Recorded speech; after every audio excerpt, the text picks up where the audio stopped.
Welcome, investigator. Evil is on the rise. Crime is escalating.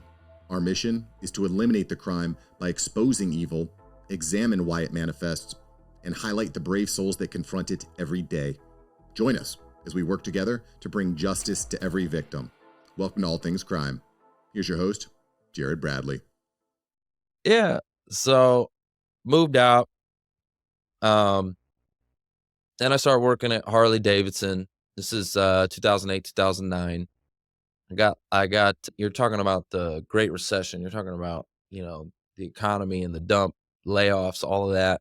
I ended up getting let go from Harley Davidson.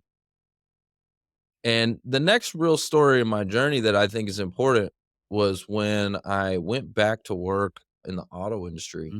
And this was the first time I found something that I was actually good at. As immediately when I got there, I became the number one producer there and was just crushing it. And I had a mentor, my sales manager. He was pouring into me. I mean, again, product of your environment. He was pouring into me. We became like Bill Belichick and Tom Brady. Like, he would call the play. He was the coach, and I would go run the play. Okay. And I'm bringing home the trophy. Boom, boom, boom. Making some serious cash for being, 23, 24 years old. I was making $150K a year, making more than my dad, making more than anybody I knew. I was just, making a lot of money for that age. And like, bought a house by the time I was 24, and I don't know, it just kind of got me off to a good start. But what I will say, the reason why this is so important in the story was I look back and I go, okay, well, what was it? Where was the shift? Because again, I was still getting in a lot of trouble. I'm still not getting a lot of trouble, but there was still some looseness in there in my early 20s. What shifted? And what shifted was I found a positive place to channel my energy. I found an obsession, a positive obsession. And it was the auto industry. Because for the first time in my life, I found something I was good at. Because remember, I was told I was a screw up. I was told I was never going to amount to nothing. I was, like, the cards were kind of stacked up against me. And here I am. Not only am I good at something, but I'm the best. Like, I was dominating in that industry. I was just crushing it. And I was like, so I found something I'm good at. So I dove in. I became a student of this game. And I just was like, obsessed with it. And so people would still call me and like, Friday night, hey, you want to come out? Man, let's go drinking, whatever. I'm like, no, man, are you crazy? Tomorrow's game day. It's Saturday. Tomorrow's game day. Like, I'm going to sell 3 cars, get to do a hat trick tomorrow. You know what I mean? And no, hell no. Like, again, I found a positive obsession. Yeah. Where drugs and alcohol was the positive, was a negative obsession. Yeah. This was my positive outlet, And so I think that's another important lesson for somebody that's like, okay, you're wanting to change your life. You need to find something to be absolutely obsessed with. What is it? For me, it was the auto industry. What is it for you?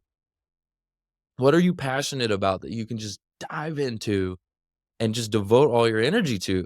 Because again, you're putting your energy somewhere, Oh, yeah.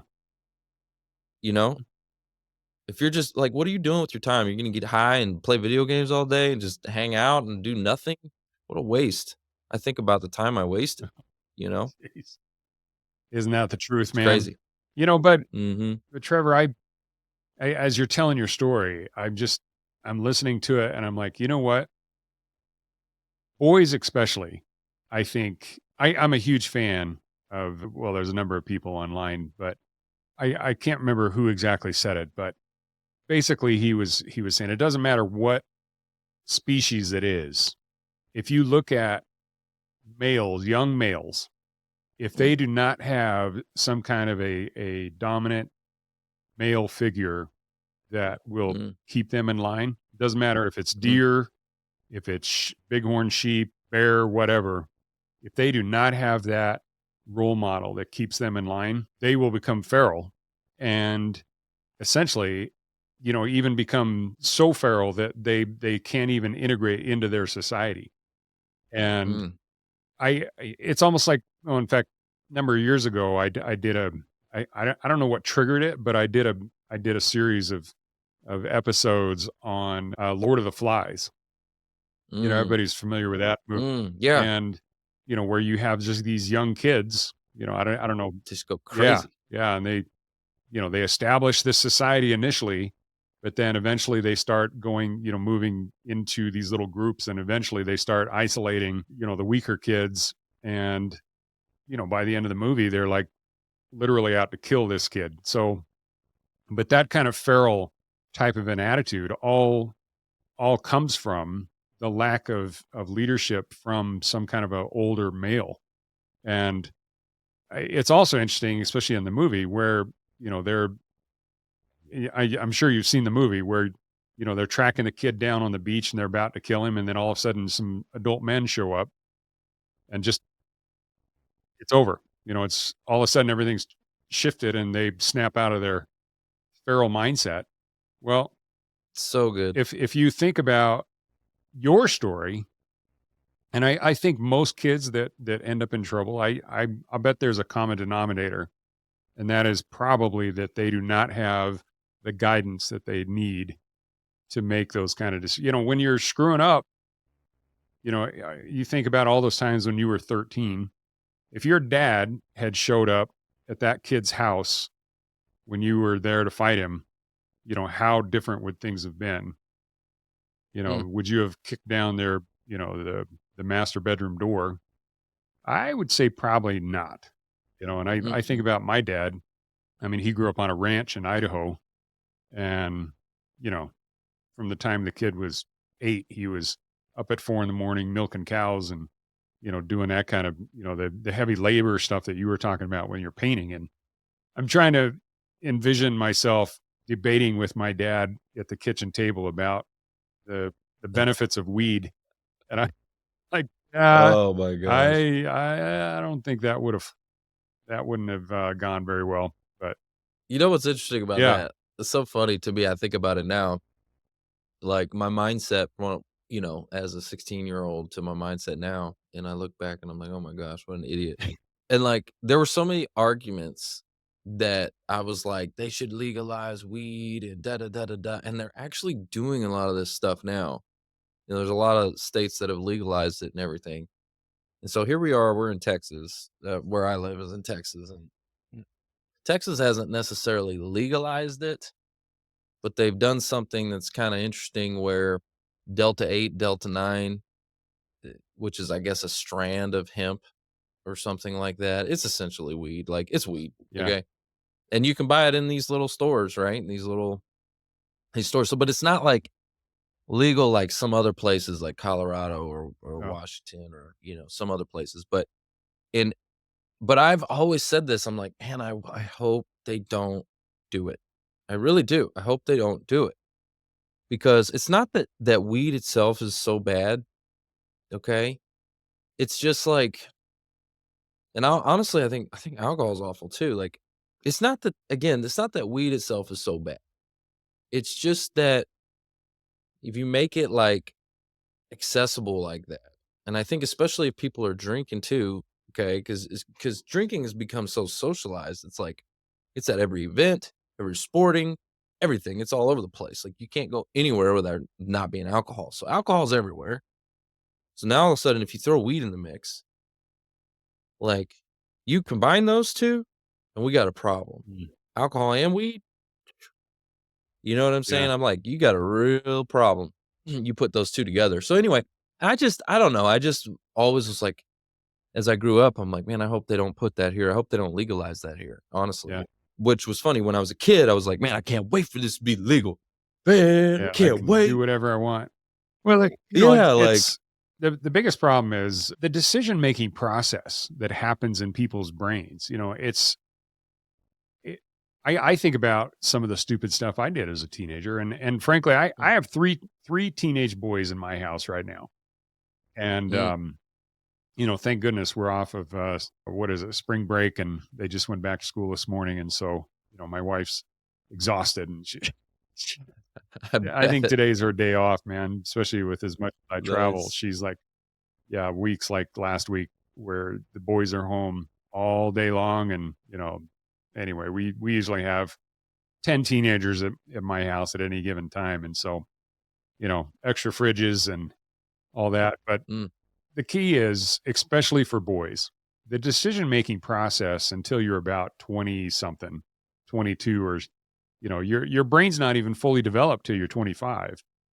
So mm, with impulse and all these other things, then you mix in some of these, alcohol and weed and stuff, and your ability to actually think through something. One of my sons in particular is the kid's a crack up, but I'll tell you what, his impulse is so off the charts that if he thinks that it's a for some obscure stupid reason in the back of his head, he thinks it might get him a little attention with, some girls or something, man, he's on it. You know, mm. jumping on a sled, when it's snowing out here. That's that white stuff that falls that, you guys in Texas don't experience very often. But, there's a video of him jumping on a sled like it's a surfboard, and he Mm, hits the bottom of the hill, and there's a little jump down there, and it just launches him, and he lands right, mm, he's like flies like 10, 15 feet, lands right on his side. And he's like, oh, rolling around like he's, I mean, that had to hurt. And, mm. but again, as a teenager, did I do stupid stuff like that? Yeah, absolutely. But, he's doing stuff like that without the alcohol and the weed. Right. And so you start adding all these kind of stuff in it. And it's just, it's not that I, want to criticize anybody that does that. It's just, you can't mix that stuff in and expect people to make smart decisions. It's just, Mm-mm. it just Yeah. doesn't happen. And I think about what you just said, like, too. I thank God that this did not exist when I was a Oh kid. boy. If this existed, because you're talking about, camera. Oh my gosh. I would have gotten so much trouble because I mean, we would have been it would have been awful. I could just think of the stupid stuff I would have done with a camera in my pocket. Oh my Well, and God. so everybody else is Um, videoing all the stupid stuff you're doing. and I can't imagine, like, what do these kids do? Yeah. Like, I know I would be toast. I seriously, I'd have just been like, I'd have been so screwed. Yeah. But yeah, so, drugs and alcohol, that was a thing I had to put down too, growing up. I had to put all that down, and I think back, and I do think this. I guess another thing I'm grateful for is I try to again, look at, okay, what am I grateful for through the experience? Because this was the journey I went through. So, one of the things I'm grateful for was I got a lot of those, like, wild, seeds out early, where a lot of people, you see that even if they have a good family structure, they got the, mom and dad are still together and all that kind of stuff, no divorce. And so they have a very, very, I guess, sheltered kind of a lifestyle. And then when they go to college, a lot of times they make a lot of Mm. mistakes and they go off the deep end. I've seen this where kids that were like perfect little kids in high school and everything, boom, they go to college and it's like a free for all. Mom and dad aren't around anymore, Yeah. and I can do what I want, and they go crazy and they get in a bunch of trouble. But guess what? Now they're adults. Okay. And it's not a slap on the wrist. Yeah. Okay. When I was a kid, again, I did some stupid stuff. And even though, but it was still, I mean, in perspective, I got a slap on the wrist. I'm grateful. And I was able to navigate through it. And yeah, it was a lot of work to get out of that hole, but do that as an adult and see what happens. Do what I did as an adult. Oh yeah. And you know what I'm talking about? Like you're going to prison. Yeah. like like so I look back and I'm like, man, comparatively, like I'm so grateful that I got a lot of that stupid stuff out as a kid and learn lessons. I got to burn my hand on that stove as a kid and go, crap, I got to burn it over and over and go, oh Yeah. man, that thing hurts. Instead of doing it as an adult and having a permanent scar, and a lot of this stuff, it doesn't impact me when it comes to jobs and things like that. You know what I mean? Like, so grateful that I got to experience some things early rather than later. Well, and Because some I think one of the most fortunate things for you going through all of that, number one, I think that built a much stronger foundation for who you are today because you've experienced that. And I think the Mm, college kid scenario that you were talking about, those kids growing up in what you would assume would be like a stable household. I think the number one problem with the quote, quote, stable households is they do too much for their kids.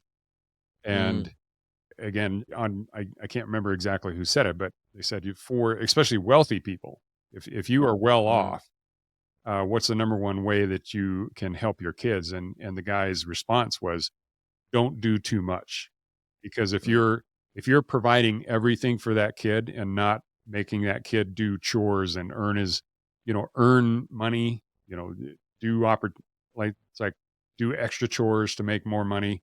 It's like if you want to go to, the convenience store and buy a soda and a chip, well, you better have your own money for that. You better have earned it yourself.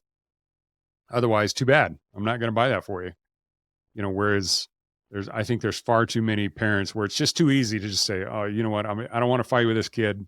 I don't want to hear him complaining all the way. I'll just buy him something. But mm. I think the mentality that they're establishing and the pattern that they're establishing by doing that is, it'll come back to bite them because then, like you said, once they get out on their own a little bit and they're out from under the thumb of the parents, then they just go crazy. And, a lot of them just totally screw themselves up. But it's, Yeah, and you got all these other outside influences, all these other kids in college and doing all this other stuff and parties and da da da da da. And like, I'm glad I didn't really go to college either. I mean, I went to community college for, maybe a semester or two. My dad was one of the things he did is he was like, "Hey, I'll match you again dollar for dollar, towards college. Mhm. There's community college here. It's pretty affordable, this, that, and the other." And, I barely graduated high school. Let me tell you that right now. School was not my thing. Okay. I barely graduated Yeah. high school. Didn't care for school that much. And because I just don't like being forced to learn stuff that has no relevancy in the real world. Yeah. Like I don't need to learn, algebra or, just like, okay, I got a calculator. All right. I don't need to really know that. It's not relevant. I'm sorry. Like there's so much stuff that don't get me started on school. There's so much stuff they teach you in school that like, come on, man. Now we got Chat GPT. I don't ever need to know that ever. I'm with you, man. It's no, I have a daughter that's a freshman in college right now, but starting probably 2 or 3 years ago, I basically said, "Look, unless you're gonna be a lawyer or a doctor or, a electrical engineer, something specific like that, where Yeah. you have to have advanced degrees for it, college is a waste of time." And Mm. I think about, I went through college, 20 some years ago when, yeah, I got a few years on you, buddy. So back then it was a little bit different because a lot of jobs you had to have a degree to get hired. But Right. nowadays, no way. I mean, the crap that they teach you in university, and you're paying them to teach you this crap. And Yeah. I, And I to just, indoctrinate you uh, on things. no, And yeah. I'm the Mike Rowe guy, man. I love Mike Mm, Rowe. Everything he says about trade school and mm, learning a skill. And like yeah. you said, it doesn't matter what you do. If you pour your energy into it, you can get successful at it. And you know what? Let's use that as a transition to segue, man. Isn't that the podcast speak? Talk, Yeah. Let's do a segue. yeah, segue into what you're doing now, man. Well, so again, I was in the auto industry, did that for a few years, kept hitting the glass ceiling there though, and was very successful. But again, management didn't want to move me up. Of course not, man. And You're so making them bank. I know they didn't want to promote me. I wanted to move up though. And I didn't want to be a car salesman forever. It was like, and so I remember I had to go. Okay. I had to make that decision to leave. And again, leaving something I was the best at. And so I did. I took a leap of faith, jumped into financial services, hit the bottom. Okay. You know what I mean? Like when you're at the top and you jump, be prepared to hit the bottom. Okay. If you're not prepared for that, then you probably shouldn't jump. Be prepared to hit the bottom. I was prepared. I had finances and resources and all that. I took that jump, man, that parachute didn't open. Just like hit the bottom, like, ow, that hurt. Yeah. And no, it was rough. My first year in financial services was really, really rough. And I figured out that, okay, I was really good at sales from the auto industry, but there was nobody bringing people into me. Okay. There was no like dealership where people are walking in to talk about their finances. It just doesn't work that way. Like I got to go out and get Yeah. it. Okay. So that was the struggle. So I was good at sales, but I wasn't good at marketing. Okay. In the auto industry, they had the commercials, they had all this stuff. So they brought people to me, you know, and I just had to be a great salesperson. So anyway, I get into financial services and again, hit the bottom, wasn't good at the marketing. And so that's what I had to learn. I was like, man, I got to learn this marketing thing. I have to figure out how to, become visible, how to become a thought leader, how to, raise awareness, all these different things. And so I started to learn all that. That's kind of, fast forward, I got a few years later, that's where me and you met, which was the video marketing boot camp that we were going through because I knew I needed to now take it to video and get on video. Now this is And prior to COVID, right? yeah, Okay. yeah, and which was great. It was awesome. I got got all those skills right before COVID, so I was ready for it. Yeah. And but yeah, so anyways, doing financial services and let's rewind just a second. So I'm in financial services. It's I'm things are kind of rough, going through a hard time, and I'm doing everything. I'm doing all these different networking. I'm going to, the BNI, and I'm going to team referral networking groups, and I'm going to just all these different networking groups. I remember going to American Payroll Association and the HR Association. I remember just going to all these different groups. I'm trying happy hour socials. I'm like just trying to get, that's what they teach you, network. What does that mean? Okay. Like, all right, let me just go to all these networking groups. Nothing was working. I mean, it would work little things here and there. Yeah. But man, the effort you'd had to put in to get something to work, and it just wasn't really working consistently. So finally, though, I come across this group, and it's a career transition group. And they met at this church, and I go into that group, and I saw and I could identify with these people because, again, 2008, 2009, I got let go from Harley Davidson. And I remember what I went through getting let go. I remember the fear and anxiety and stress and depression, and I actually started drinking again. Okay. I mean, it impacted me a lot. It almost threw me off my game. Again, I was just transforming my life. Right. And like, I got let go, and it could have easily shifted me back in the other direction.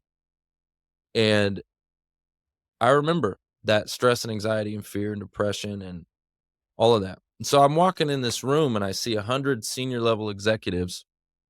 Okay. And I'm young, and I'm seeing all these extinguished people, like experience, like people I'm intimidated by. Right. Yeah. And I'm like, but they're like down and out and depressed, and their job search was taking them forever. Taking them a year and a half. One guy was 28 months. Wow. And the mental, like, just beat down that they're going through. And so anyways, I go in this room and I identify, I see myself in them. And I remember what it's like feeling like you're in quicksand. And the harder your struggle, the quicker you sink. Thanks for joining us. Your attention today brings us one step closer to exposing and eliminating the evil that brings crime to our communities. Hit subscribe and share this episode. Together, we will bring justice to every victim.